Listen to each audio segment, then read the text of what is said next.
Ella me dijo que cómo quisiera verlo muerto. Yo le dije que lo mandáramos a hacer, que yo me sentía en capacidad y con el dinero para poderlo mandar a hacer, o si algo yo mismo lo hacía. La esposa y su amante lo asesinaron para ser felices. Cuando observamos la naturaleza, el comportamiento de algunos animales más allá de las razones obvias relacionadas con la búsqueda de alimentos o la defensa de la manada o del territorio, nos damos cuenta que la mayoría de las especies llevan su vida sin mayores complicaciones. Sin embargo, no deja de ser poderosamente llamativa la conducta de algunos animales muy particulares, como la araña viuda negra o la mantis religiosa, dos especies que se caracterizan porque la hembra generalmente se come a su pareja después del apareamiento. Cuando nos movemos del reino animal a la sociedad, es poderosamente significativo que de alguna manera se mantenga esta tendencia que se observa en la naturaleza. La mayoría de los actos violentos e incluso los homicidios son cometidos por hombres. De acuerdo con un estudio mundial de la ONU, cerca del 95% de los asesinos a nivel global son hombres. Ahora bien, ¿será que, en muchos casos, no se detienen a las mujeres porque se las considera incapaces de asesinar o de cometer actos violentos? ¿O es tal vez que los registros se realizan de una forma diferente? Sandra Rodríguez era una joven de tan solo 26 años, madre de 3 pequeños y ama de casa ejemplar.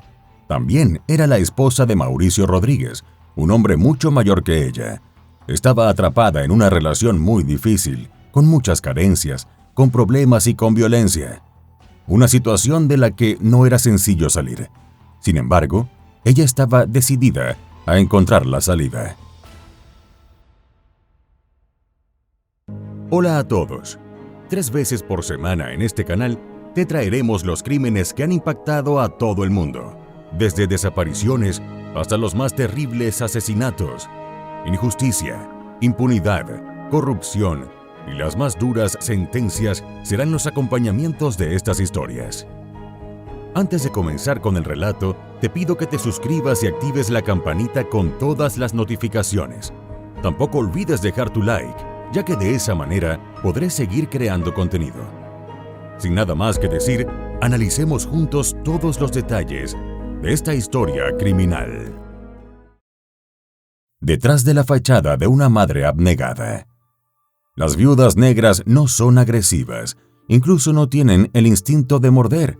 Al contrario, son tímidas, sedentarias, solitarias y nocturnas. Solo muestran una vida social activa cuando se unen a otra pareja para aparearse. La mantis religiosa también tiene un comportamiento parecido. Son animales solitarios, excepto en la época de reproducción. Las hembras son mayores que los machos. En cierto sentido, Sandra tenía un comportamiento similar al de estas especies. Detrás de la fachada de esposa abnegada y de madre ejemplar, se escondían los más oscuros secretos. Ni siquiera su compañero de años, Mauricio Rodríguez, hubiera podido descifrarlo. La verdad es que también era difícil, pues Mauricio trabajaba de sol a sombra y además de velar por la integridad de su esposa y de sus hijos, se ocupaba de sus hermanas y sus padres. Quienes conocieron a Mauricio lo definen como un hombre trabajador y familiar. Se desempeñaba como albañil para ganarse la vida, y su oficio lo llevó a moverse por distintos lugares de Colombia, porque se trasladaba a donde estuviera el trabajo. Biotá es un municipio colombiano del departamento de Cundinamarca, ubicado en la provincia de Tequendama. Es de clima cálido y se encuentra a 86 kilómetros de Bogotá. Fue en este municipio donde nació Mauricio en el año 1966. Era el único varón y vivió ahí junto a sus padres y sus 3 hermanas, Marlene, Beatriz y Esmeralda, esta última con una enfermedad particular que necesitaba una atención especial de toda la familia.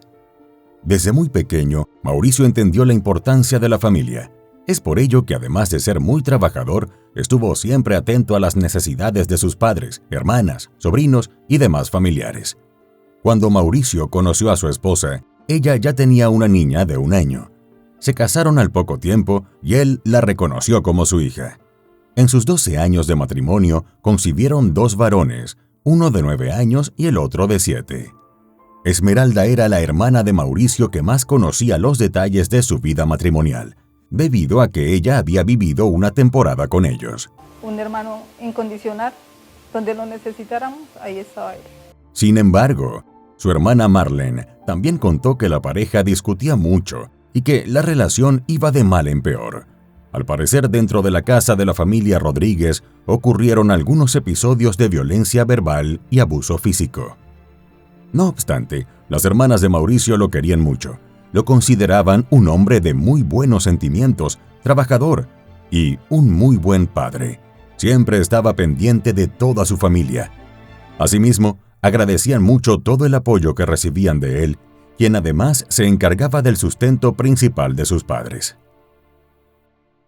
La mente detrás de un plan siniestro. En el mundo acelerado de hoy en día, con unos niveles de superpoblación sin precedentes, es alarmante el aumento creciente de los casos de violencia, bien sea por razones biológicas, antropológicas o psiquiátricas. Algunas conductas realmente preocupantes se han ido naturalizando, como por ejemplo los casos en los que antes del divorcio o de poner punto final a una relación, la salida que se escoge es terminar con la vida de uno de los miembros de la pareja, asesinarla, en vez de separarse o divorciarse. En los homicidios dentro del hogar, la mayoría de las veces la víctima es la mujer. Jocelyn Viterna, profesora de Sociología de la Universidad de Harvard, explicó durante una declaración para BBC Mundo que los niños y los hombres son socialmente recompensados por ser físicamente fuertes y dominantes, mientras que son socialmente ridiculizados si se muestran débiles o sumisos. Existen factores culturales, sociales y políticos que se relacionan entre sí para incidir en la inmensa diferencia en las tasas de homicidios cometidos por hombres y mujeres. Cuando se analizan las cifras de asesinatos a manos de mujeres, en la mayoría de las ocasiones se trata de casos en donde una madre atenta contra la vida de sus hijos, pero también se dan casos en los que ellas deciden acabar con la vida de su pareja. Fue justamente esto lo que ocurrió con Mauricio, un padre de familia preocupado y trabajador. A pesar de tener algunos inconvenientes con su esposa Sandra, nunca se imaginó el plan que venía elaborando su esposa contra él. Durante los diferentes viajes que realizaba Mauricio cuando salía a trabajar, Sandra aprovechaba ese tiempo para ella y para hacer las cosas que le gustaban. Aunque nunca habló al respecto de manera abierta, ella no se sentía bien dentro de su matrimonio. Un día, concretamente durante el mes de agosto de 2014, Sandra conoció a Giancarlo Rodríguez y se enamoraron de inmediato. Él era un poco menor que ella, sin embargo logró conquistarla a pesar de su timidez. En muy poco tiempo, él quedó completa y perdidamente enamorado de ella. Cuando la relación alcanzó un mayor nivel de intimidad, ella comenzó a contarle a Giancarlo todos los episodios de maltrato que recibía de parte de Mauricio. Me cogía las malas, me golpeaba, él me golpeaba muchas veces, porque era lo que él dijera. Sandra tenía un plan en mente y necesitaba a un cómplice de confianza para llevarlo a cabo. Le juró amor eterno a Giancarlo, y lo siguiente que hizo fue contarle su idea. Le dijo que lo mejor para ellos era sacar a Mauricio de en medio. Cegado por el amor, el chico le contestó que él estaba dispuesto a ayudarla y que podían pagarle a alguien para que matara a Mauricio, e incluso que si era necesario, podría hacerlo él mismo. Ella me dijo que cómo quisiera verlo muerto. Yo le dije que lo mandáramos a hacer, que yo me sentía en capacidad y con el dinero para poderlo mandar a hacer, o si algo yo mismo lo hacía. Envenenaron a su esposo para ser felices. Sandra y Giancarlo resolvieron que esa sería la salida, que su amor solo sería posible si acababan con la vida de Mauricio. Juntos decidieron usar veneno para ratas. La mañana del 2 de septiembre de 2014, comenzó como cualquier otra en la casa de la familia Rodríguez. Mauricio se preparaba para salir a trabajar, mientras que Sandra estaba en la cocina preparando el desayuno. En ese momento, aprovechó para colocarle el veneno al jugo que se tomaría Mauricio. La reacción del veneno fue prácticamente instantánea. Mauricio comenzó a sentirse un poco mareado. Sin embargo, tomó sus cosas y salió de la casa a trabajar. Apenas Mauricio se fue, Sandra le comunicó a Giancarlo que le había dado el veneno a su marido.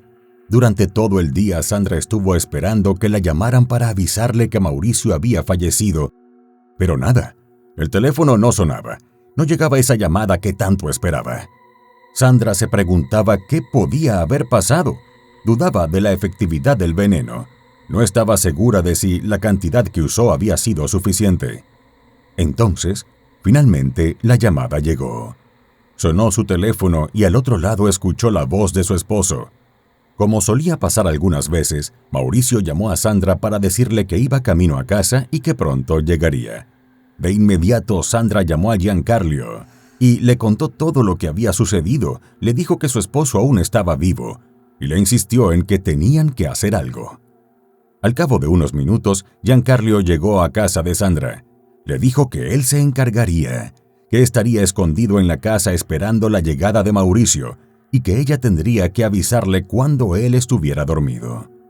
Le explicó que usaría una llave inglesa de gran tamaño y muy pesada, y volvió a repetirle que le avisara cuando Mauricio estuviera durmiendo y él procedería. Escondido en una de las habitaciones, Giancarlo estuvo atento a la llegada de Mauricio. Estaba debajo de la cama en una de las habitaciones y escuchó que la pareja estaba discutiendo. Según declararon luego, la discusión empezó cuando Sandra se negó a tener relaciones sexuales con su esposo. Hubo gritos y algunos forcejeos. Esta situación animó mucho más a un Giancarlo que ya estaba decidido. Esperando el momento preciso, se quedó dormido. Un rato después, Sandra lo despertó. Le confirmó que Mauricio se había dormido. Ella se fue a la cocina, mientras que Giancarlo caminó en dirección a la habitación en donde estaba Mauricio. Llevaba una pesada llave en su mano derecha. Con mucho cuidado y en total silencio entró en el cuarto. Encontró a Mauricio durmiendo de costado. Hubo unos segundos de total silencio, pero ni uno solo de duda. Giancarlo golpeó a Mauricio con todas sus fuerzas. Él reaccionó de manera instintiva y trató de defenderse. Giancarlo lo golpeó una vez más de manera contundente.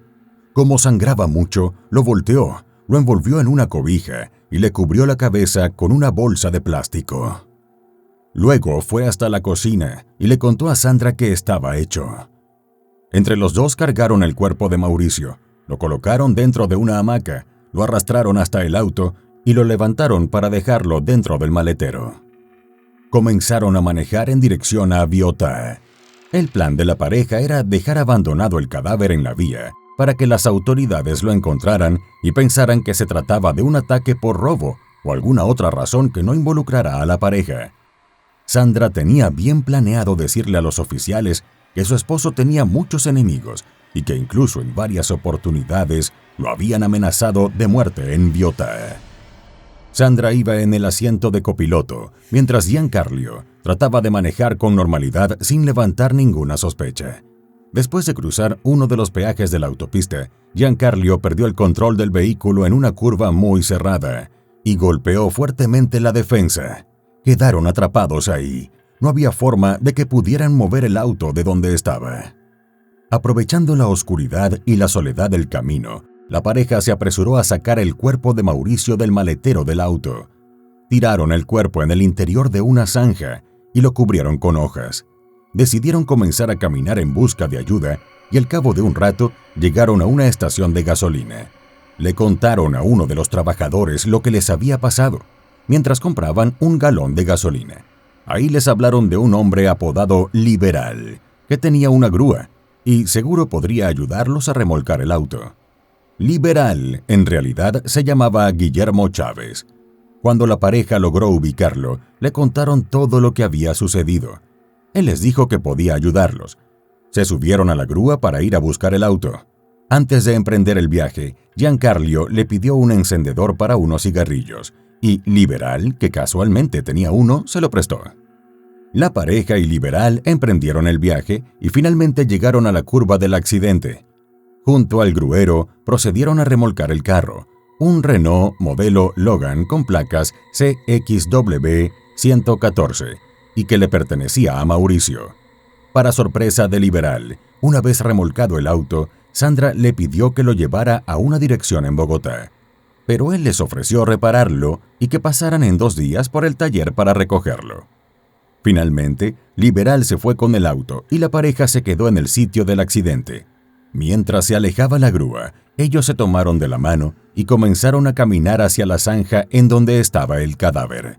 Vaciaron todo el contenido del galón de gasolina que habían comprado y después Giancarlo le prendió fuego con el encendedor de Liberal. En la sombra de la noche, ambos se alejaron a toda prisa. Regresaron a casa de Sandra cerca del amanecer. De inmediato se dirigieron a la habitación, le dieron vuelta al colchón y organizaron todo. La pareja se acostó a dormir como si no hubiera pasado nada.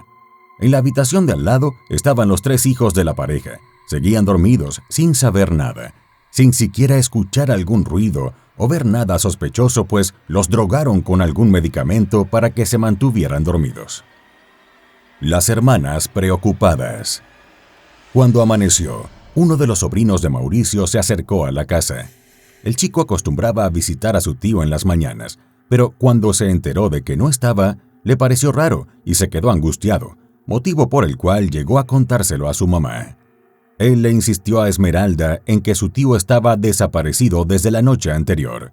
Entonces, Esmeralda llamó a Sandra para preguntarle por su hermano, y ella le comentó que se había quedado fuera de la casa trabajando, que no había ido a dormir la noche anterior. Preocupada, la hermana de Mauricio le pidió a Sandra que fueran juntas a la policía, pero Sandra le restó importancia y le dijo que no era necesario, que era cuestión de esperar a que Mauricio regresara a la casa.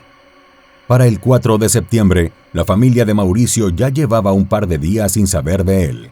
Las hermanas estaban muy preocupadas, pues era muy raro que su hermano desapareciera así. Presionaron más a Sandra, y ella no tuvo más remedio que ir con ellas a denunciar la desaparición de su esposo y de su auto ante la policía. Mientras esto ocurría en Bogotá, los vecinos de La Mesita estaban consternados. Se dieron cuenta que salía humo de una zanja cerca de la carretera, y alarmados porque podía extenderse el fuego por la zona, llamaron para alertar a las autoridades. Quedaron completamente sorprendidos cuando las autoridades determinaron que se trataba del cadáver de un hombre.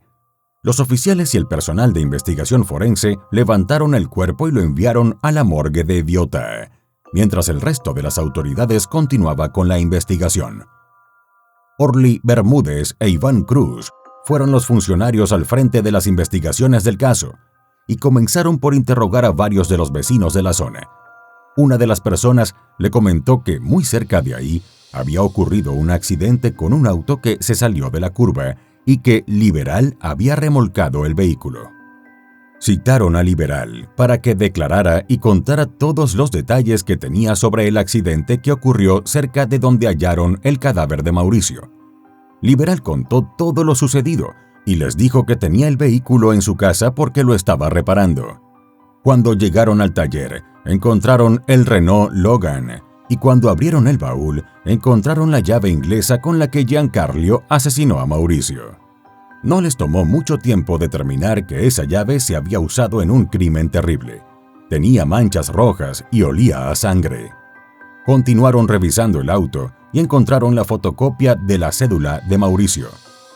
Cuando los oficiales buscaron en la base de datos tanto a Mauricio como al auto, comprobaron que había una denuncia en Bogotá por la desaparición del albañil y de su carro. De inmediato se pusieron en contacto con la familia Rodríguez y les pidieron que los acompañaran para una identificación. Ese mismo día, la familia de Mauricio se enteró de su violenta muerte. Apenas 4 días después de su asesinato, el 6 de septiembre de 2014, la familia Rodríguez enterró a Mauricio en el cementerio de Biota. Liberal tenía mucha curiosidad por todo lo que había ocurrido. Quería saber quién era el hombre que había fallecido. Se acercó al funeral y se quedó al frente de la iglesia a esperar que salieran todos para el entierro. Sus ojos no daban crédito a lo que veía. Entre las personas reconoció a Sandra, la misma que unas noches atrás le había pedido que llevara el auto hasta Bogotá. Pero lo que más le sorprendió fue que aquel chico que le pidió el encendedor estuviera cargando el féretro de Mauricio. Pero no, Liberal se confundió. No era Giancarlo quien cargaba el ataúd, sino un sobrino de Mauricio, uno de los hombres que iba cargando el féretro. Se trataba de Jonathan. Liberal quedó muy impactado no solo por el hecho de que Sandra era la esposa del hombre que encontraron quemado al lado del camino, sino que además porque supo que usaron su encendedor para quemarlo. De inmediato, Liberal se puso en contacto con los oficiales Bermúdez y Cruz. Les contó todo lo que había visto, les contó sobre sus sospechas. Los funcionarios Bermúdez y Cruz, con estos nuevos datos, volvieron a entrevistarse con los familiares de Mauricio. Sandra insistió en su versión. Volvió a repetir que su esposo tenía muchos enemigos en Biotá y que seguramente fue atacado por los sujetos que lo habían amenazado. Por otro lado, las hermanas de Mauricio le contaron a las autoridades que la relación matrimonial estaba pasando por momentos difíciles, que se habían dado varios episodios de celos por parte de Mauricio y faltas de atención por parte de Sandra. Además de los nuevos datos que aportaba la familia, los oficiales pudieron ver a Sandra y a Giancarlo en un video del peaje de la autopista. Asimismo, hallaron un video de la estación de gasolina donde aparecen ambos comprando un galón de gasolina. Con todas estas evidencias, logran armar todo el rompecabezas que ubicó a Sandra en el centro del crimen y además a su cómplice. Crimen y castigo. De acuerdo con los exámenes forenses, Medicina Legal indicó que el cuerpo de Mauricio fue quemado vivo. Cuando bañaron el cuerpo con el galón de gasolina y le prendieron fuego, él estaba en estado agónico como resultado de los golpes y el traumatismo en el cráneo. En las fosas nasales y en los pulmones encontraron restos del humo y hollín, lo que demuestra que estaba respirando cuando encendieron el fuego. El 23 de septiembre de 2014, 21 días después del asesinato de Mauricio, Sandra fue capturada. Los oficiales la interceptaron cuando estaba caminando por el parque principal de Soacha, Cundinamarca, Colombia. Estaba acompañada de Jonathan, el sobrino de Mauricio, que el día del funeral cargaba el féretro de su tío. Ambos fueron detenidos por el homicidio de Mauricio. Durante la detención, Jonathan permaneció en silencio. En ningún momento intentó aclarar la situación. No trató siquiera de explicar que no había cometido delito alguno. Por su parte, Sandra se declaró culpable y aceptó los cargos durante la audiencia de imputación. Admitió su responsabilidad en el delito de homicidio agravado. Posteriormente, Sandra, sabiendo que Jonathan era inocente, hizo una confesión. Dijo que se habían equivocado, que ese muchacho no había cometido ningún delito. Ella le confesó a las autoridades que el culpable era Giancarlo. Sandra accedió a colaborar con las autoridades como parte de un preacuerdo que rebajaría su condena a la mitad. El 26 de septiembre de 2014, la policía detuvo a Giancarlo. Se trató de una trampa ejecutada por Sandra e ideada por las autoridades en el marco del acuerdo para la reducción de la pena. Sandra contactó a Giancarlo y le dijo que quería verlo, que le llevara algunas cosas que necesitaba a la cárcel Buen Pastor, en donde ella estaba recluida. Giancarlo se extrañó un poco. Sin embargo, el amor que sentía por ella, el deseo de verla y ayudarla, lo impulsó a ir a llevarle lo que ella le había pedido. Una vez en la cárcel, las autoridades le notificaron su detención. Él permaneció callado mientras los oficiales lo esposaban. Fue detenido y lo trasladaron a una celda cercana a la de Jonathan. Empezaron a hablar, y en ese momento Giancarlo descubrió que Jonathan, además de ser sobrino de Mauricio, también era el amante de Sandra. Quedó casi sin aliento. Fue como un golpe en el estómago. Jonathan también le contó que ella le había propuesto que asesinara a su tío, pero él se negó. Al día siguiente dejaron en libertad a Jonathan, mientras que Sandra y Giancarlo quedaban condenados, ella con una pena de 20 años después de la reducción por el preacuerdo con las autoridades, y él de 22 años como el autor material de un terrible homicidio. Una historia de amor sin final feliz. Como la viuda negra o la mantis religiosa, Sandra, detrás de su fachada, fue tejiendo un terrible plan para asesinar a su esposo. Por alguna razón, poner punto final a la relación o divorciarse era más complicado que asesinar a su marido. Mauricio era un buen hombre, al menos así lo describen sus familiares y amigos. Además de trabajar todos los días, estaba construyendo una nueva casa para estar más cómodo con su esposa y sus 3 hijos.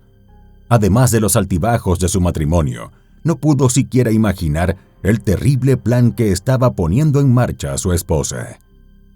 Sandra mantuvo una segunda relación amorosa con Jonathan y le pidió que fuera cómplice de su plan para asesinar a su esposo.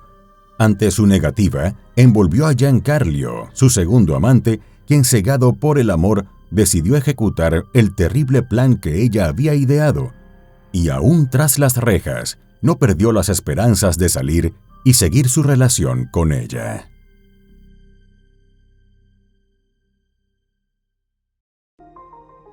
Y bueno, querido espectador, aquí termina la historia criminal del día de hoy.